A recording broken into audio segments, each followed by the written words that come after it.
स्वागत है यीशु मसीह की प्रेजेंस में। आमीन। आप तैयार हो के आए हो? आपकी स्पिरिट ये बता रही है कि आप बिल्कुल तैयार हो ग्रहण करने के लिए। अपनी कॉपी अपने पेन निकालेंगे। निर्गमन 12 उसकी 5 से 12 आयत अपनी कॉपी अपने पेन पे के साथ लिखेंगे। पहला कुरिन्थिया 5 उसकी 7 आयत, यूहन्ना 1 उसकी 29 आयत, यूहन्ना 19 उसकी 31 से 33 आयत, पहला पत्रस 1 उसकी 18 से 19 आयत।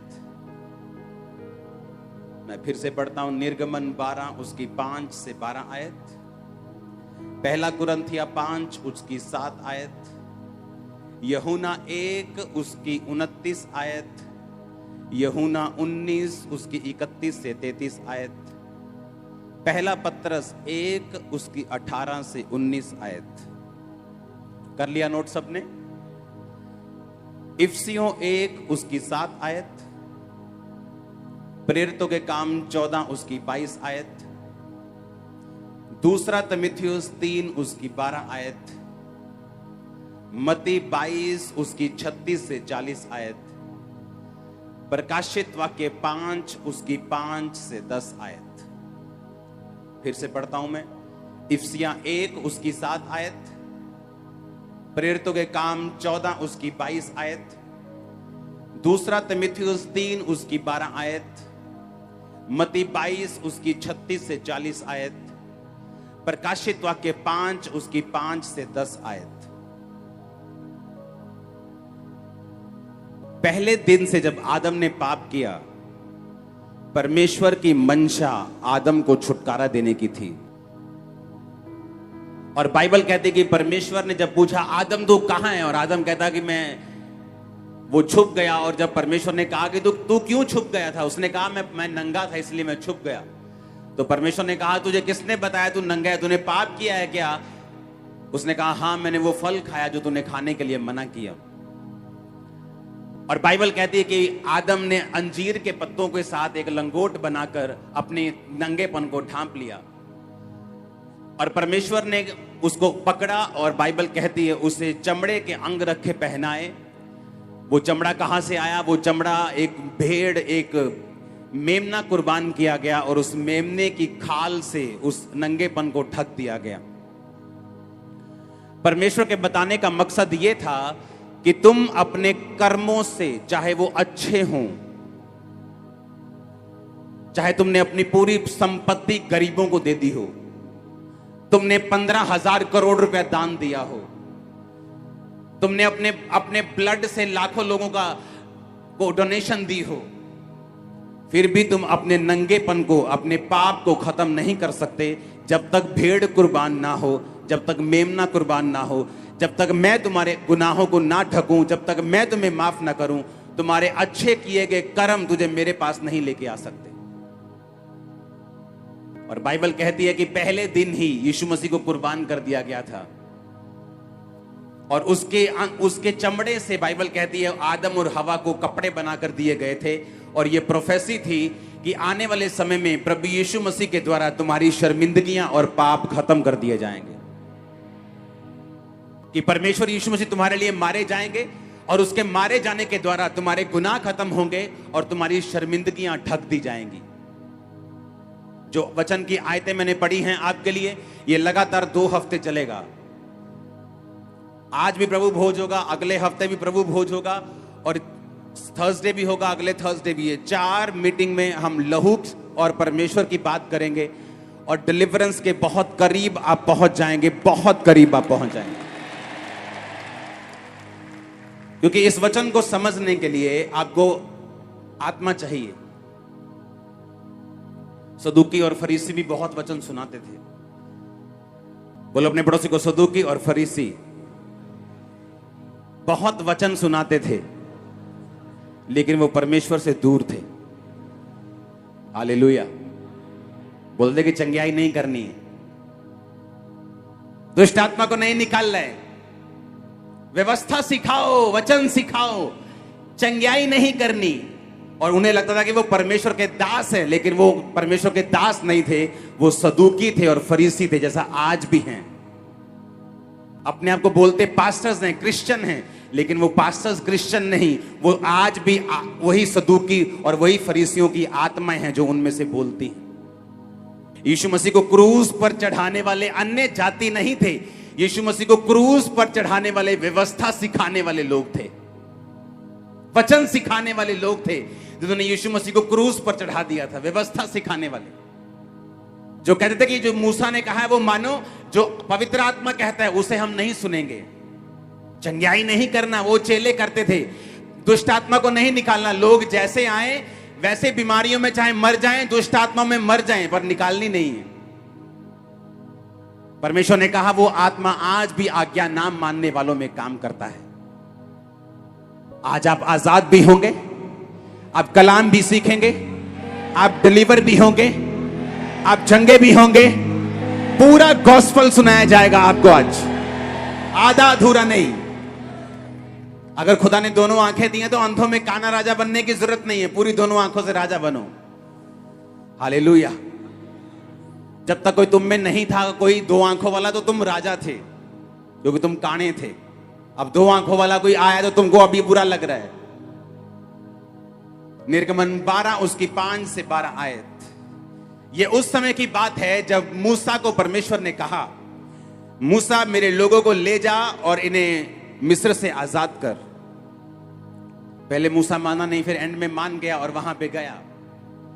इमेजिन करो, बाइबल में मैं आज परमेश्वर ने मुझ पे प्रकट किया अभी राइट नाउ ऑफिस में, कि क्यों परमेश्वर ने इतने चमत्कार उस राजे को, फिरौन को दिखाए। पहले सांप का, लाठी का सांप बन जाना, हाथ कोड़ी हो जाना, नदी का लहू पानी बना देना, पानी लहू बना देना, मेंढकों का निकल के आना, टिड्डियों का निकल के आना, डांसों का निकल के आना, फफोलों का, फोड़ों का पशुओं के ऊपर निकलना, आसमान से बर्फ और आग इकट्ठे बरसना। इस तरह के कई तरह के परमेश्वर ने चमत्कार उनको दिखाए। मालूम है क्यों दिखाए? परमेश्वर 2-4 दिखा सकता था, लेकिन इतने मिरेकल परमेश्वर ने फिरौन को क्यों दिखाए? और बाइबल कहती है बार बार फिरौन के मन को कठोर परमेश्वर कर देता था। हर बार वो चमत्कार देख के बोलता था, हाँ मैं अब की बार इन लोगों को आजाद कर दूंगा, और जैसे ही फिर से वो हटती थी बीमारी, बोलता कि नहीं, इनको मैं आजाद नहीं करूंगा। परमेश्वर ने कहा मैंने जानबूझ के उनके मनों को कठोर कर दिया। कारण पता क्या था? कारण था डिलीवरेंस, कारण था परमेश्वर अपने लोगों को आजाद करना चाहता था। आप बोलोगे ये कैसे? परमेश्वर ने कहा मूसा इन लोगों को बोल, 5 आयत में लिखा तो, कि एक मेमना लेना है, तुम्हारा मेमना निर्दोष और 1 वर्ष का नर हो, यानी मेल हो, चाहे भेड़ों में से लेना चाहे बकरियों में से लेना, और महीने के 14वें दिन तक उसे रख छोड़ना, और गोधूलि यानी शाम के समय इजराइल की सारी मंडली के लोग उसे बलि करना। उसके लहू में से कुछ लेकर जिस घरों के लोग मेमने को खाएंगे उनके द्वार के दोनों अलंगों और चौखट के सिरों पर लगा देना। उसके मांस को उसी रात आग में भूनकर अखमीरी रोटी और कड़वे साग पात के साथ खाना। जो लोग जिनको परमेश्वर ने अब छुड़ाना था, परमेश्वर ने कहा मैं तुम्हें छुड़ाने के लिए तैयार हूं। अब तुम एक मेमना लोगे और उस मेमने को तुम 1 वर्ष का मेमना लोगे और उस मेमने को शाम को कुर्बान करोगे और उसे खाओगे। अगर परमेश्वर बहुत सारे चमत्कार राजा फिरौन के ऊपर ना दिखाता, मैं आपको गारंटी देता हूं कि इस रीति और इस रस्म में जो सारे इजरायली शामिल हुए थे उनमें से 50% मिस हो जाते। परमेश्वर ने इतने मिरेकल्स दिखाए, इतने मिरेकल्स दिखाए, इतने मिरेकल्स दिखाए कि उनको मालूम था कि अगर परमेश्वर कहता है कि तुम इस बकरे को खाने से आजाद हो जाओगे तो ऐसा होगा। क्यों? क्योंकि हमने ओलों के साथ आग बरसती देखी है। हमने देखा जब अंधेरा हुआ तो हमारी बस्ती में अंधेरा नहीं हुआ, लेकिन पूरे मिस्र में अंधेरा हो गया। जब उसने कहा कि ओले बरसेंगे और तुम्हारे पशु मर जाएंगे, वो सामने वो मोहल्ले के सारे पशु मर गए, लेकिन इस मोहल्ले जहां इजरायली रहते थे एक भी पशु नहीं मरा। उन्होंने अनकाउंटेबल मिरेकल्स को देखा। उन्हें मालूम था कि मूसा सच्चा दास है और यहोवा सच्चा परमेश्वर है, और जो ये कहेगा वो होगा। और तब मुझे समझ आया कि क्यों परमेश्वर ने इतने मिरेकल्स दिखाए और बार बार राजा के मन को कठोर किया, क्योंकि परमेश्वर को मालूम था कि अगर मैं एकदम से इनको बोलूंगा कि सारे जने मेमना खाओ, उस रात बहुत से लोग दारू पीने में चले जाएंगे। बहुत से लोग बोले ये क्या बकवास कर रहा है मूसा, ये क्या मेमना शेमना खाने के लिए बोल रहा है, हम नहीं आएंगे। और जो बिलीव करते वो छूट जाते और आधे पीछे रह जाते। उनके मनों को तैयार करने के लिए परमेश्वर ने कितने मिरेकल्स मिस्र में दिखाए। पानी का लहू बनना आसान बात नहीं। मिस्र देश के 97% पॉपुलेशन उस पानी पे निर्भर करती है आज भी। पढ़ो नील नदी की हिस्ट्री। आज भी उस देश के 90% से ज्यादा जनसंख्या उस नील नदी के किनारों में रहती है। और जब मूसा ने उस नील नदी के पानी पर मारा, हारून ने मारा, तो वो लहू बन गया और पानी पीने के योग्य नहीं था। हजारों किलोमीटर की नदी लहू बन गई थी। इतने बड़े बड़े चमत्कार देखने के बाद उनको मालूम था कि अब अगर परमेश्वर कुछ कहता है उसमें सेंस भी है और उसमें छुटकारा भी है। आमीन। और जब उन्होंने कहा कि जब तुम मेमना का खाने के लिए बैठोगे तो उसकी विधि मैं तुम्हें सिखाता हूं। हमें लगता है परमेश्वर हमें मांस खाने के लिए कह रहे हैं, ऐसा नहीं है। वो हमें कुछ सिखा रहा था। उन चंद लाख लोगों में से परमेश्वर एक एग्जाम्पल तैयार करके आने वाले लाखों करोड़ों लोग, जो हम इस समय 800 करोड़ दुनिया में पहुंच जाएंगे, जिनमें से 370 करोड़ ऑलरेडी यीशु मसीह को मानते हैं। परमेश्वर को करोड़ों लोगों की चिंता थी जो आज हम हैं, ताकि उस एग्जाम्पल से परमेश्वर हमें छुटकारे का तरीका बता सके। समझ आ रही है कि नहीं? अब मूसा ने कहा कि तुम्हारा मेमना 1 साल का हो, यानी निर्दोष हो। जैसे बच्चे निर्दोष होते हैं, उन्हें पाप का कुछ नहीं पता। उसने कहा वो मेमना 1 साल से ऊपर नहीं होना चाहिए, चाहे भेड़ों में से लेना चाहे बकरियों में से, पर 1 साल का हो। पहला पत्रस 1 उसकी 18-19 में लिखा, तुम जानते हो कि तुम्हारा निकम्मा चाल चलन जो बाप दादों से चला आता है, तुम्हारा छुटकारा सोने और चांदी अर्थात नाशवान वस्तुओं के द्वारा नहीं हुआ, पर निर्दोष और निष्कलंक मेमने अर्थात मसीह के लहू के बहुमूल्य लहू के द्वारा हुआ है। वो 1 साल का मेमना जो निर्दोष था, वो कौन था? बोलो प्रभु यीशु मसीह। पतरस ने कहा तुम्हारा छुटकारा लहू सोने और चांदी ने नहीं किया, तुम्हारी भेंटों ने नहीं किया, पर निर्दोष और निष्कलंक मेमने अर्थात मसीह के बहुमूल्य लहू के द्वारा हुआ है। इसलिए परमेश्वर ने कहा था जो मेमना तुम लोगे वो 1 साल का लोगे। 8 आयत में लिखा है, परमेश्वर ने कहा उसके मांस को उसी रात आग में भूनकर अखमीरी रोटी और कड़वे साग पात के साथ खाना। अपने पड़ोसी को बोलो अखमीरी रोटी, अपने पड़ोसी को बोलो कड़वा साग पात, फिर से बोलो अखमीरी रोटी और फिर से बोलो कड़वा साग पात। आमीन। कड़वा साग पात, जो मिस्र में लोग थे, इजरायली लोग थे, वो किसी ने बंद गोभी खाई है? कड़वी वाली अमेरिका में मिलती है या कहीं यहां भी कहीं मिलती, खाई है कि नहीं? वो लेटस होती है, थोड़ी कड़वी होती है, वो सैलेड कड़वा होता थोड़ा सा।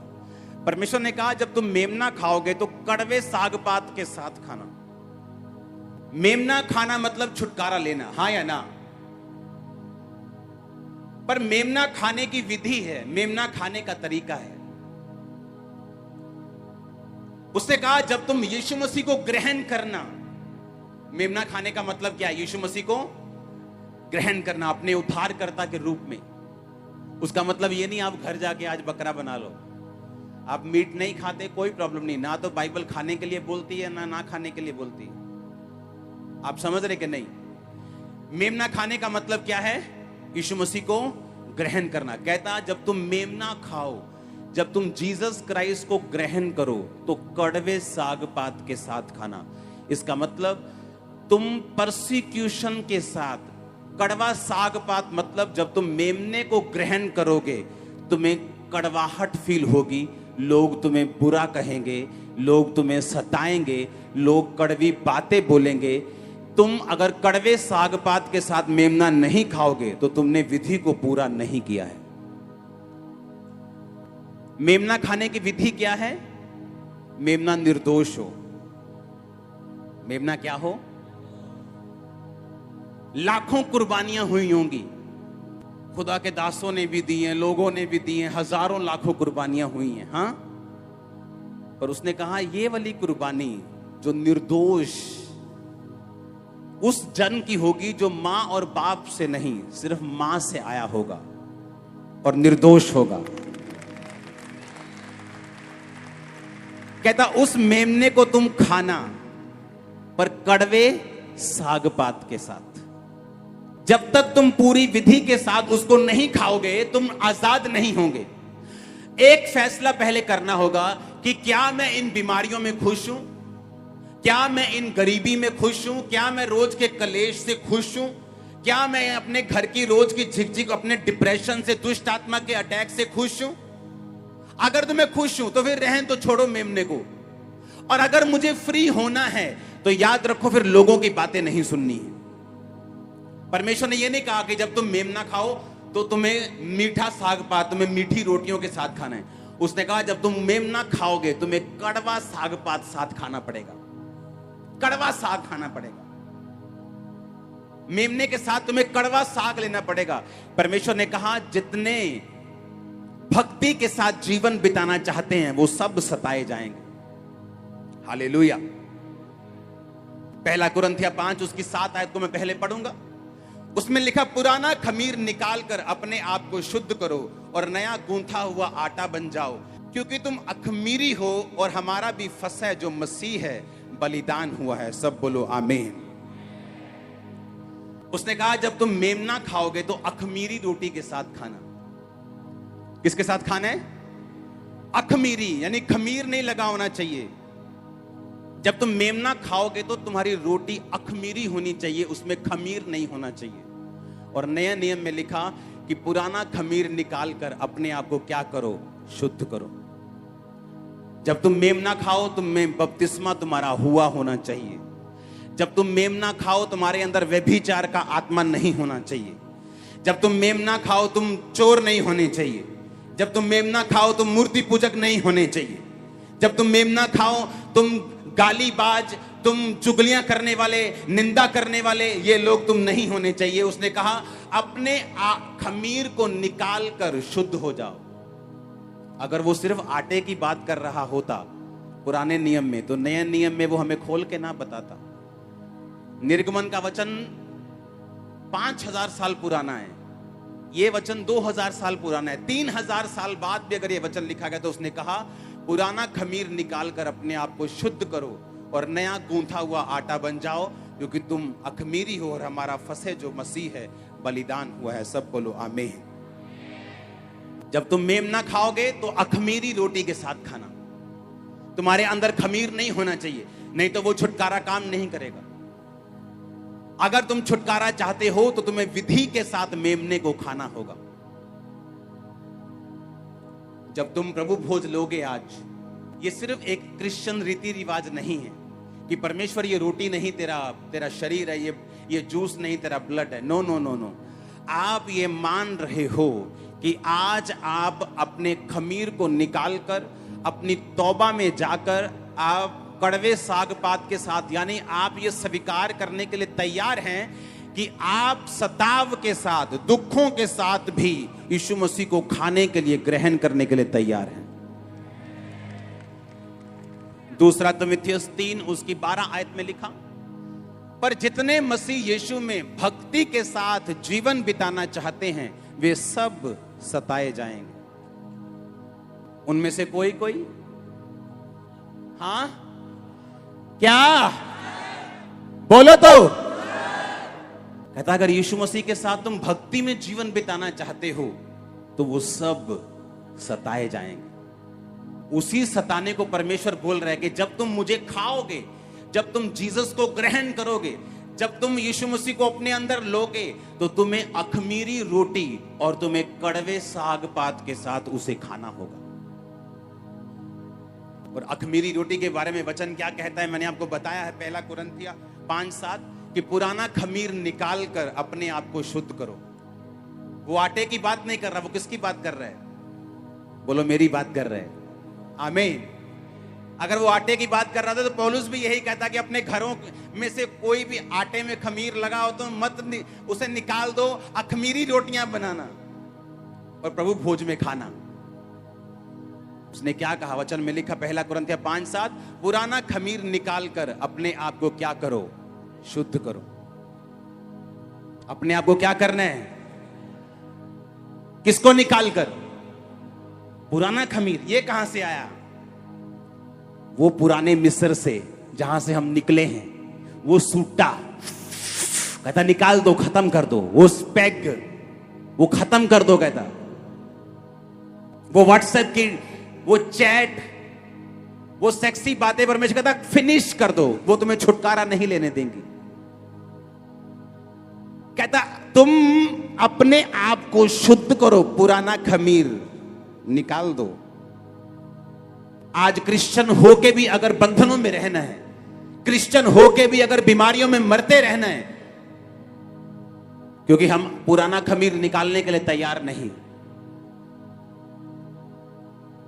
हमें इतना हियाव है कि हम उसी वेश्या के साथ जिसके साथ हम सोते हैं चर्च में आकर वचन सुन सकते हैं और बाद में वही काम फिर कर सकते हैं, और परमेश्वर के क्रोध के लिए अपने आप को हम तैयार कर रहे हैं। जैसे अगर जब बकरे ने कटना होता है ना, तो उसके घर वाले जब खिलाते और पिलाते, बकरे को लगता है वाह वाह मौज ही मौज है भाई, और खवाओ मैंने, पर उसे मालूम नहीं उसे कटने के लिए तैयार कर रहे हैं। परमेश्वर ने कहा तुमने इस संसार में बड़ा ही सुख भोगा और अपने आप को लाश के दिन में कटने के लिए मोटा और ताजा किया है। उसने कहा अपने खमीर को निकाल कर अपने आप को क्या करना है? शुद्ध करना है। कहता अपने आप को, किसको? आटे को नहीं बोल रहा परमेश्वर। दोबारा पढ़ेंगे उस आयत को। पुराना खमीर निकाल कर अपने आप को शुद्ध करो और नया गूंथा हुआ आटा बन जाओ, ताकि तुम अखमीरी हो, क्योंकि हमारा भी फसे जो मसीह है बलिदान हुआ है। और निर्गमन की उस वचन को पढ़ेंगे फिर से 8 आयत को। कहता उसके मांस को उसी रात आग में भूज कर अखमीरी रोटी और कड़वे साग पात के साथ खाना। उसको सिर पैर आंतड़ियों समेत आग में भूज कर खाना, कच्चा या जल में पकाकर कुछ ना खाना। जब परमेश्वर के सामने लोग बलिदान करते थे तो किडनीज नहीं खा सकते थे। किडनीज और लीवर के पास जो चर्बी होती है उसको नहीं खा सकते थे। पता है कि नहीं पता? पुराने नियम में ऐसे ऑर्गन थे जो तुम नहीं खा सकते थे। तुम कुछ हिस्से थे बॉडी के जो तुम खा सकते थे। तो ये इजरायलियों के लिए बड़ी हैरानी वाली बात थी कि परमेश्वर कह रहा था कि सिर पैर आंतड़ियां सब कुछ समेत तुम उसे खाओगे। नहीं आ चंगियाई चंगियाई वाला मैनू दे दियो पाठ, आ परसिक्यूशन वाला तू ही रख लो। हाँ आ हीलिंग हीलिंग वाला मैनू दे दियो, और विरोध वाला ना ये तू ही रखो। आ लैन वाला मैनू दे दियो ते बोन वाला तू ही रख लो। परमेश्वर ने कहा ऐसे छुटकारा नहीं होगा। जब तुम मेमना खाओगे तुम्हें उसका सिर, उसके पैर, उसकी आंतड़ियां समेत और आग में भूज कर। यह एक प्रोफेसी थी कि जब यीशु मसीह की कुर्बानी होगी वो एक आम कुर्बानी नहीं होगी, बल्कि उसे पूरी तरह से फायर में से गुजरना पड़ेगा, ताकि वो वचन पूरा हो कि प्रभु यीशु मसीह ने, उन्होंने कहा था कि मैं तुम्हें पानी से बपतिस्मा देता हूं, पर मेरे बाद आएगा वो तुम्हें पवित्र आत्मा और आग से बैप्टाइज करेगा। उसने कहा वो तुम्हें पवित्र आत्मा और आग से बपतिस्मा देगा। पता है क्यों? उसने वो आग से लिया था इसलिए तुम्हें वो देगा। आज हर एक जन जो इस छत के नीचे मौजूद है पवित्र आत्मा की अग्नि के साथ बपतिस्मा लेके वापिस जा रहा है यीशु मसीह के नाम में। हालेलुया। ऊंचा और लंबा ये ब्लेसिंग तुम्हारी है। उसने कहा कि तुम यीशु मसीह जब तुम मेमने को खाओगे तो उसे आग में भूज कर खाना। क्योंकि ये एक प्रोफेसी होगी कि प्रभु यीशु मसीह अग्नि के जैसे परीक्षा में से निकलकर तुम्हें स्वीकार करना पड़ेगा। और उसे सिर, पैर, आंतड़ियां, लोग बोलते हैं अच्छा ये तो खाने में मना किया है, हम तो चर्बी नहीं खा सकते, किडनी नहीं खा सकते, ये अंग नहीं खा सकते, वो अंग नहीं खा सकते, परमेश्वर ने हमें कुछ कुछ चीजें खाने के लिए मना किया। परमेश्वर ने कहा नहीं, ये मेमना वो नहीं जो तुम मीट की तरह खाते हो, ये मेमना मेरा बेटा है प्रभु यीशु मसीह, तुम्हें पूरा का पूरा लेना पड़ेगा इसको। तुम नहीं कह सकते कि नहीं ये वाला हिस्सा मैं नहीं लूंगी, ये वाला हिस्सा मैं लेने के लिए तैयार हूं। मैं यीशु मसीह को सारी दुनिया में ग्रहण करने के लिए तैयार नहीं हूं, पर मैं उसकी चंगाई को चाहती हूं। मैं ये काम करने के लिए तैयार नहीं हूं, पर मैं बरकत को चाहता हूं। मैं चाहता हूं मेरा बेटा नशे छोड़ दे, पर ये वाला काम मुश्किल है। परमेश्वर ने कहा तो छुटकारा नहीं होगा। इसीलिए क्रिश्चियनिटी में जो रियल छुटकारे वाले लोग हैं, जिन्होंने खुद छुटकारा लिया है, अपने परिवार के अंदर छुटकारे को ट्रांसफर किया है, लाखों लोगों को छुटकारे के अंदर भेजा है, वो लोग हैं जिन्होंने पूरी तरह से परमेश्वर के वचन को माना है और चले हैं वचन के ऊपर। उसने कहा जब तुम मेमना खाओ तो अखमीरी रोटी और कड़वे साग पात के साथ खाना। यानी जब तुम यीशु मसीह को ग्रहण करो, अपने आप से खमीर को निकाल देना, जो गंदगी तुम्हारे अंदर है उसे निकाल देना, नया गूंथा हुआ आटा अखमीरी बन जाना, और उसे कड़वे साग पात के साथ खाना, उसे परसिक्यूशन के साथ खाना। सताव आए तो डरना मत। जितने मसीह के साथ भक्ति में जीवन बिताना चाहते हैं वो सब सताए जाएंगे, तुम परवाह मत करना, क्योंकि उसके आगे एक ऐसा छुटकारा है जो तुम्हें कोई नहीं दे सकता। वो छुटकारा मैं तुम्हारा होता हुआ देख रहा हूं, वो छुटकारा मैं तुम्हारे परिवारों का होता हुआ देख रहा हूं, वो छुटकारा मैं तुम्हारे फाइनेंस का होता हुआ देख रहा हूं।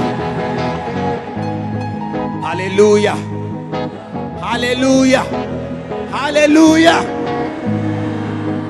उसे आग में भूज कर खाना, कच्चा मत खाना, जल में पकाकर कुछ नहीं खाना। अरे परमेश्वर को क्या इंटरेस्ट है तुम कैसे खाते हो, लेकिन वो कुछ मैसेज दे रहा था आपको कि यीशु मसीह उस फायर के बपतिस्मे से होकर निकलेगा, उस परीक्षा की आग में से होकर वो जाएगा। और इसलिए यूहन्ना ने कहा था मैं तुम्हें पानी से बैप्टाइज करता हूं, पर मेरे बाद एक आने वाला है, वो तुम्हें पवित्र आत्मा और आग से बपतिस्मा देगा। ओ जीसस, हालेलुया, हालेलुया, हालेलुया। अब तुम अपने आप की पिक्चर देखो, वो निर्दोष मेमना और कोई नहीं। इस दुनिया में कोई निर्दोष नहीं सिवाय यीशु मसीह के। वो ऐसा एक लौता था, है और रहेगा जो सिर्फ मां के जरिए आया और पवित्र आत्मा ने उसको गर्भवती किया, क्योंकि वो निर्दोष था। इंसान के ब्लड में पाप था। अगर वो बाप के जरिए आता तो फिर वो भी ब्लड से, आदम और हवा के ब्लड से पापी ठहरता। लेकिन परमेश्वर ने कहा था अगर तुमको छुटकारा चाहिए तो निर्दोष मेमना कुर्बान करना पड़ेगा। मैंने आपको हजारों साल पहले यीशु मसीह के जन्म के बाद पहले का वचन सुनाया, यीशु मसीह के जन्म के बाद का वचन सुनाया। अब मैं आपको हजारों साल बाद या सैकड़ों साल बाद का वचन अब मैं आपको सुनाता हूं। प्रकाशित वाक्य 5 उसकी 5 से 10 आयत, जिसमें ये साबित होता है जो यीशु मसीह ने वचन में लिखा है। आदि में कौन था? वचन परमेश्वर के, और वचन ही आदि में यीशु मसीह परमेश्वर के साथ था। क्योंकि वचन कौन है? वचन ने देह धार के वो नीचे आया और उसका नाम क्या रखा गया? प्रभु यीशु मसीह। आदि में यीशु था, यीशु परमेश्वर के साथ था और यीशु ही परमेश्वर था।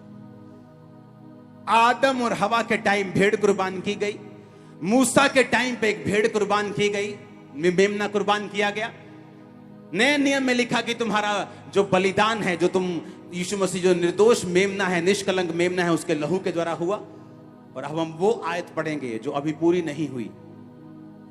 ये प्रकाशित वाक्य जो बहुत सालों के बाद पूरा होगा। अभी यीशु मसीह के आने के बाद, शैतान को हराने के बाद, एंड में जब न्याय होगा, ये तब की प्रोफेसी है, तब की लाइन है जो बाइबल में ऑलरेडी लिखी हुई है।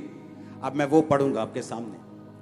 उन पर प्राचीनों में से एक ने मुझसे कहा, मत रो, देख यहूदा के गोत्र का वह सिंह वह शेर जो दाऊद का मूल है, उस पुस्तक को खोलने और उसकी 7 मोहरें तोड़ने के लिए जयवंत हुआ है।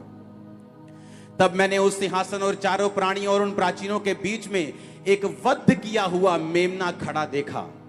उसके 7 सींग और 7 आंखें थी। वे परमेश्वर की 7 आत्माएं हैं जो सारी पृथ्वी पर भेजी गई हैं। उसने आकर उसके दाहिने हाथ से जो सिंहासन पर बैठा था पुस्तक ले ली। जब उसने पुस्तक ले ली तो वे चारों प्राणी और 2400 प्राचीन, जो 24 प्राचीन थे, उस मेमने के सामने गिर पड़े और उनमें से हर एक के हाथ में वीणा, धूप और पवित्र लोगों की जो प्रार्थनाएं हैं उनसे भरे हुए सोने के कटोरे थे।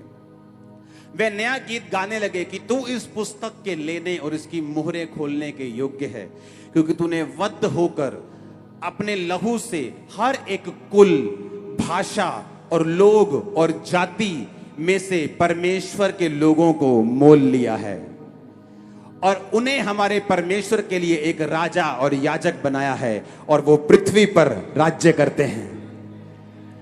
आने वाले समय में परमेश्वर कहता है कि एक वध किया हुआ मेमना उनके बीच में खड़ा होगा और वो कहेगा कि मैं इन पुस्तकों की मोहरों को, कितने मेरी बात को समझ रहे हैं? वो कौन है वध किया हुआ मेमना? वो कत्ल किया हुआ मेमना कौन है? जो स्वर्ग में है। वो कौन है? बोलो। फिर से पढ़ेंगे उस आयत को। तूने वध होकर अपने लहू से हर एक कुल, हर एक भाषा, जाति, लोग, अलग अलग धर्मों के लोगों को अपने लहू से मोल लिया है। कैसे रोकोगे तुम लोग? कैसे रोकोगे? अरे कैसे रोकोगे? बाइबल में लिखा हुआ है जब मेमना वध किया जाएगा तो उसने कहा क्योंकि तूने वध होकर, तूने जान देकर अपने लहू से हर कुल, धरती का कोई कुल ऐसा नहीं जो बचेगा, भाषा, लोग, जाति में से परमेश्वर के लोगों को मोल लिया है। किस लिए मोल लिया है? इसलिए नहीं कि उन्हें दुखी कर सके, कहता उसने इसलिए मोल लिया है कि तुम्हें राजा और याजक बना सके, तुम्हें छुटकारा दे सके, तुम राज्य कर सको। तुम राज्य करोगे यीशु के नाम में, बीमारियों के ऊपर यीशु के नाम में, तकलीफों के ऊपर, बीमारी के ऊपर, कर्जे के ऊपर, गरीबी के ऊपर, तुम राज्य करोगे यीशु मसीह के नाम में। आज हम राज्य कर रहे हैं, पता है क्यों? मेरी खुद की इच्छा है, मेरी पर्सनल लाइफ में ये चर्च का पैसा, मैं ऑफरिंग जो होती है वो मेरा पैसा नहीं, मैं मैनेजर हूं, उसको मैनेज करता हूं कहां कहां लगाना है। इसीलिए हम जल्दी ग्रो हुए हैं। मेरे पास पैसों का हिसाब है, सारा पैसा बैंक में जाता है, तिजोरियों में कुछ नहीं पड़ा हुआ। हालेलुया। आप समझ रहे मेरी बात को? सुनो मेरी बात।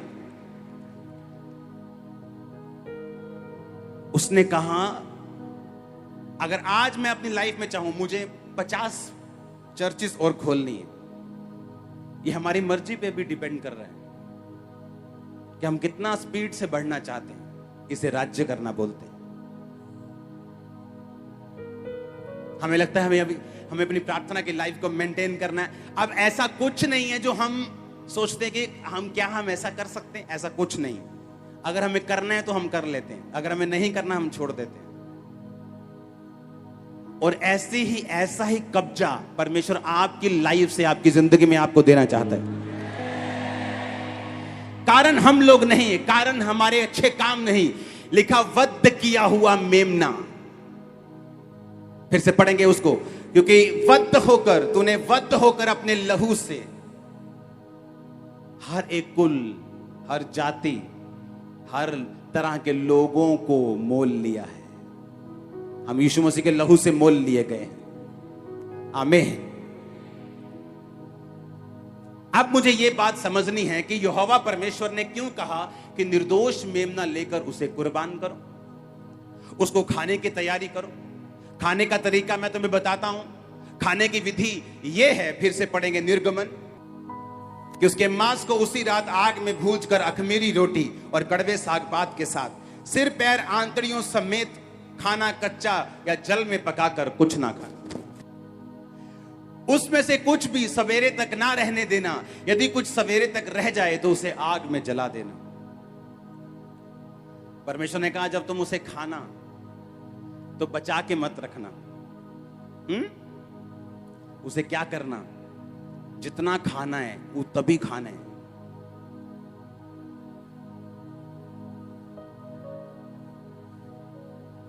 उसे बचाकर नहीं रखना सुबह तक।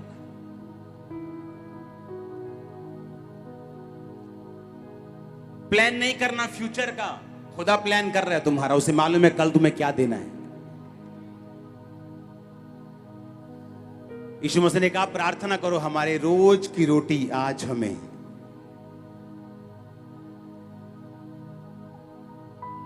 कल की चिंता मत करना। जब तुम मेमने को खाना, कल क्या होगा? ओ जी मेरे रिश्तेदार ना मिले मैनू, फिर मेरे गोलू दे विआह ते कौन आऊ?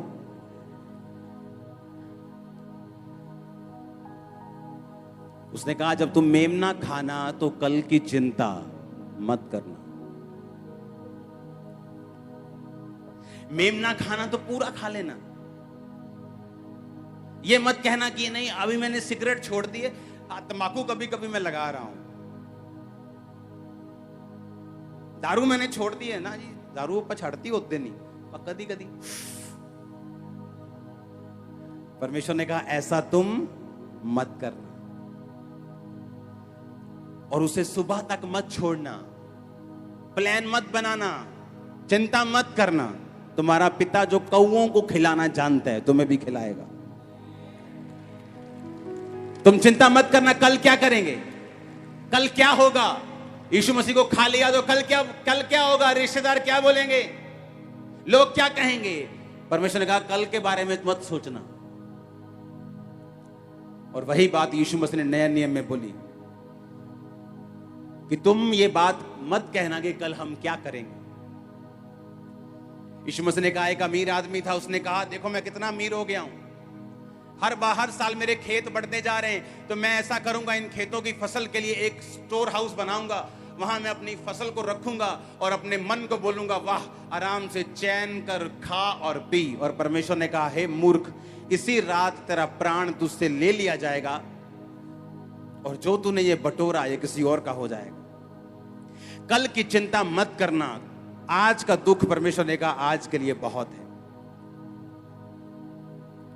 तुम चिंता मत करना कि हम कल क्या खाएंगे, क्या पिएंगे, क्या पहनेंगे। परमेश्वर ने कहा अन्य जातियां भी इन्हीं वस्तुओं की खोज में रहती हैं। जब तुम मेमने को खा लेना तो सुबह के लिए कुछ भी बचा के नहीं रखना। तुम पवित्र आत्मा की गाइडेंस के अनुसार चलना। हालेलुया। ये चर्च आज पवित्र आत्मा के हिसाब से चल रही। इस चर्च के पास कोई 50 करोड़ बैलेंस नहीं है बैंक में कि इतना बड़ा प्रोजेक्ट चल रहा है। ये पूरी तरह रोज की रोटी पे चल रही है। हाँ, और परमेश्वर चला रहा है। उसने कहा तुम कल की चिंता मत करना।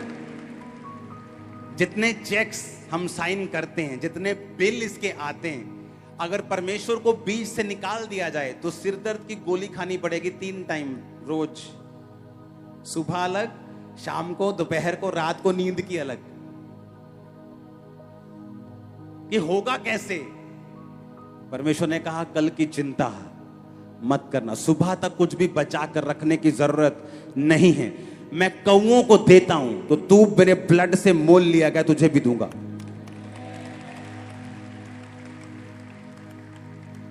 निर्गमन 12 उसकी 5 से 12 के बीच में आपका पूरा छुटकारा लिखा हुआ है।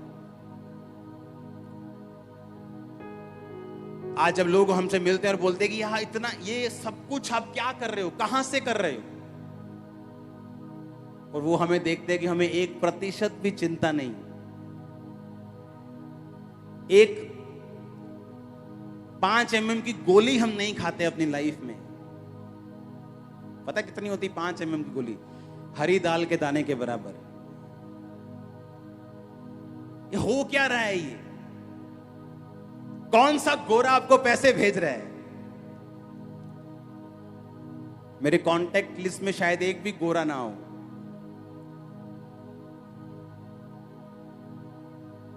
अगर यीशु मसीह का रंग गोरा था तो भेज तो गोरा ही रहा है। हालेलुया। चाहे वो इजराइल में जन्मे, एशिया में जन्मे, वो अमेरिका में नहीं जन्मे, तो भेज तो गोरा ही रहा है, लेकिन भेज वो अपने हिसाब से रहा है। हालेलुया। तुम सुबह तक उस मेमने को मत छोड़ना, कल की चिंता मत करना, स्ट्रेस मत लेना, मेरे बेटे की शादी पे कौन आएगा, ये मुझे कौन बचाएगा। अगर मैंने सारा कुछ परमेश्वर पे छोड़ दिया, सारा समर्पण कर दिया परमेश्वर को, तो कल को मैं अकेला न रह जाऊं। उसने कहा ऐसी चिंता मत करना, कूद जाना। मेमने को खाने की विधि है, यीशु मसीह को मानने की विधि है। अगर विधि के अनुसार नहीं खाओगे, विधि के अनुसार नहीं मानोगे, तो तुम्हारा छुटकारा होना पॉसिबल नहीं है। वो छुटकारा जो अभी आपके वो रिश्तेदार नहीं दे सकते, वो समाज नहीं दे सकते, कोई धर्म नहीं दे सकता, वो चाहे क्रिश्चियन धर्म हो, कोई धर्म हो। हम धर्म को नहीं मानते, हम यीशु मसीह को मानते हैं। अगर यीशु मसीह धर्म बनाने आया होता तो हम भी लड़ते, हमारे लाखों करोड़ों फॉलोअर्स लड़ते, फॉरेन में भी हैं वो भी लड़ते, लेकिन यीशु मसीह धार्मिकता को स्थापित करने के लिए आए, धर्म को नहीं। आमीन। उसने कहा तुम मुझे खाओगे, मैं तुम्हें छुटकारा दूंगा। मैंने आपको हजारों साल पहले, यीशु मसीह के जन्म के हजारों साल पहले का वचन, आदम के टाइम का वचन, मूसा के टाइम का वचन, यीशु मसीह के बाद का वचन और आने वाले समय में जो होगा वो वचन पढ़ाया है, जो यही कहता है कि जो वध किया हुआ मेमना है उसने आपको मोल लिया है। पर उसने कहा मेरी विधि के अनुसार अगर तुम इसको खाओगे, विधि के अनुसार तुम इसको ग्रहण करोगे, तो तुम छुटकारा पाओगे। हालेलुया। इसलिए परमेश्वर ने फिरौन के मन को बार बार उसको कठोर कर दिया। इतने मिरेकल्स देखने पर भी उसने यकीन नहीं किया। बार बार बोलता कि ठीक है, इस बार तुम मेंढकों को दूर कर दो, अगली बार मैं तुम्हारे लोगों को जाने दूंगा। मेंढक चले गए, टिड्डियां आ गई, सारा हरा चट कर गई। अब इस बार तुम टिड्डियों को दूर करो, मैं तुम्हारे लोगों को भेज दूंगा। टिड्डियां भेज दी, अब नहीं जाने दूंगा। अब ओले बरस रहे हैं, ओलों के साथ आग बरस रही, पशु मर गए, सारे मर गए। अब ओले दूर हो जाएं, मैं तुमको जाने दूंगा। फिर नहीं जाने दिया। अंधेरा हो गया, तो टोलने पर भी एक दूसरे को नहीं पाते थे, और सामने जहां इजरायली रहते थे वहां उजाला था। परमेश्वर ने इतने मिरेकल्स इसलिए किए कि जब लोगों को यह मालूम होगा कि उनके छुटकारे का टाइम निकट आ गया है, और परमेश्वर ने कहा मैं उनको बोलूंगा कि अब तुम इस मेमने को खाना, और उस मेमने के खाने की विधि यह है कि उसके ब्लड को लेकर अपने घर के बाहर लगाना। हालेलुया। वो ब्लड, जहां पर मौत का दूत उस ब्लड को देखेगा, वो तुम्हारे घरों में एंटर नहीं करेगा। जब तुम ब्लड को लगाओगे अपने घरों के ऊपर, आत्मा में जब प्रार्थना करने बैठोगे, ब्लड में छुपाओगे अपने बच्चों को, अपने आप को, अपने हस्बैंड को, अपनी वाइफ को, अपने सिस्टम को, ब्लड की घोषणा करोगे शैतान के खिलाफ, जादू के खिलाफ, टोने के खिलाफ। तुम उस ब्लड को अपनी जिंदगी में लगाओगे, अपने आप को ठगोगे उस ब्लड से, मौत का तुम्हारी जिंदगी पे कोई भी अधिकार नहीं होगा। हालेलुया। उसके आगे पढ़ेंगे, सवेर तक रह जाए तो आग में जला देना। और उसके खाने की विधि यह है, कमर बांधे, पांव में जूती पहने और हाथ में लाठी लिए हुए फुर्ती से खाना, वह तो यहोवा का पर्व होगा। क्योंकि उस रात को मैं मिस्र देश के बीच में होकर जाऊंगा, और मिस्र देश के क्या मनुष्य, क्या पशु, सबके पहलोठों को, यानी जो सबसे बड़े बच्चे होते हैं, पहलोठा उन्हें बोलते हैं, उनको मारूंगा, और मिस्र के सारे देवताओं को भी मैं दंड दूंगा। मैं यहोवा हूं। उसने कहा जब मेमने को खाना तो कैसे खाना? फुर्ती से। कैसे खाना? बाइबल कहती प्रभु यीशु मसीह जब एक नदी के किनारे जा रहे थे, तो परमेश्वर ने यूहन्ना को देखा और उसके भाई को देखा, और परमेश्वर ने कहा आओ मेरे पीछे, मैं तुम्हें मनुष्यों का पकड़ने वाला बनाऊंगा। बाइबल कहती है उन्होंने फुर्ती से अपने नावों को अपने पिता के पास छोड़ा और यीशु मसीह के पीछे चले गए। कैसे? फुर्ती से। और बाइबल का वचन कहता है कि जब उन्होंने अपने पिता के साथ नाव को छोड़ा, और भी मजदूर उनके साथ काम कर रहे थे। आप कब रखते हो दुकान पे काम करने वाले लोग? जब आप भूखे मर रहे हो कि जब काम ज्यादा हो? जब आपका काम बढ़ जाता है, आप एक और दुकान, एक और दुकान, एक और दुकान, आपको स्टाफ की जरूरत पड़ती। हाँ, इस मिनिस्ट्री में 400 लोगों का स्टाफ है जो 24 घंटे काम करता है। क्यों? लोग ज्यादा हैं, काम ज्यादा है, सिस्टम बड़ा है। तो बाइबल कहती है उनके पास बहुत सारे मजदूर थे, और जब इतने मजदूर थे तो उन्होंने ये नहीं कहा कि परमेश्वर आउने असी आउने माड़ा हिसाब दे डैडी नू, ये कोई इन्नी मच्छियां दे पैसे ले लियो, हाँ माड़ा मम्मी नू बाय बाय कर रही माड़ा असी अपने दोस्तां नू बाय बाय। कुछ नहीं, यीशु मसीह ने कहा आ जाओ, छोड़ा उधर और परमेश्वर के पीछे चले। नए नियम में अगर मैं आपको फुर्ती वर्ड पढ़ाऊं, आप हैरान हो जाओगे। जहां जहां यीशु मसीह का जिक्र किया गया, वहां कहीं ना कहीं फुर्ती का जिक्र किया गया। जल्दी कर, जल्दी कर, जल्दी कर, जल्दी कर। देखा, यीशु मसीह ने बुलाया और लिखा वो झट से अपने पिता को अपने नाव मजदूरों के साथ छोड़कर यीशु मसीह के पीछे हो गए। अब्राहम को जब दूत दिखाई दिए, बाइबल कहती है वो सारा के तंबू में गया, उसने कहा फुर्ती कर, फुर्ती, फुलके बना, जल्दी सब्जी बना, इनको खिलानी है दूतों को। फुर्ती। एक नॉनसेंस व्यक्ति जिसको कोई सेंस नहीं, वो हमेशा ढीली बातें करेगा। उसका काम भी ढीला, उसकी बातें भी ढीली, स्पिरिचुअल लाइफ भी ढीली, सब कुछ ढीला, खत्म, फिनिश। जो आत्मिक व्यक्ति होगा उसे मालूम होगा कि इस काम में थोड़ा खींचना है, ये टाइम रोजे रखने का है, ये टाइम जरा स्ट्रॉन्ग प्रेयर करने का, खींच के थोड़ा ऑफरिंग बोने का, ये टाइम थोड़ा फुर्ती। कहता फुर्ती से जब तुम मेमने को खाना, आलस मत बरतना, इसे फुर्ती से खाना, ढिलाई मत बरतना, फुर्ती करना, डिसीजन लेने में देर मत लगाना, खुदा के लिए कुछ करने में देर मत लगाना, सोचना मत बार बार, और फुर्ती करना, पाप छोड़ने में फुर्ती करना, परमेश्वर के साथ मेल मिलाप करने में फुर्ती लेना, बपतिस्मा लेने में फुर्ती करना, झट से बपतिस्मा लेना, झट से तौबा कर लेना, झट से फुर्ती से खाना। तुम मेमने को अगर ढीले ढाले खाओगे तो तुम्हारा छुटकारा देरी से होगा, मिस कर दोगे तुम छुटकारे को। और अगर तुम मिस कर दोगे तो परमेश्वर को कोई दुख नहीं है, क्योंकि 380 390 करोड़ उस छुटकारे का आज आनंद ले रहे हैं। अगर एक उसमें कम हो जाएगा तो उसी एक का नुकसान है, परमेश्वर का कोई नुकसान नहीं। जब तुम मेमने को खाना तो उसने क्या कहा? खाने की विधि है कमर बांधे हुए खाना। मसीह में हमारी कमर कौन सी है? अपनी अपनी कहता बुद्धि की क्या कस लो, कमर कस लो। और अगर आपने सुना और फॉलो किया, आप खुद आओगे रिजल्ट लेके।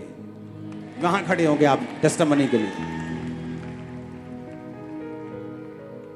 आज मुझे ये वचन प्रैक्टिकली मालूम नहीं था, आज से 17-18 साल पहले।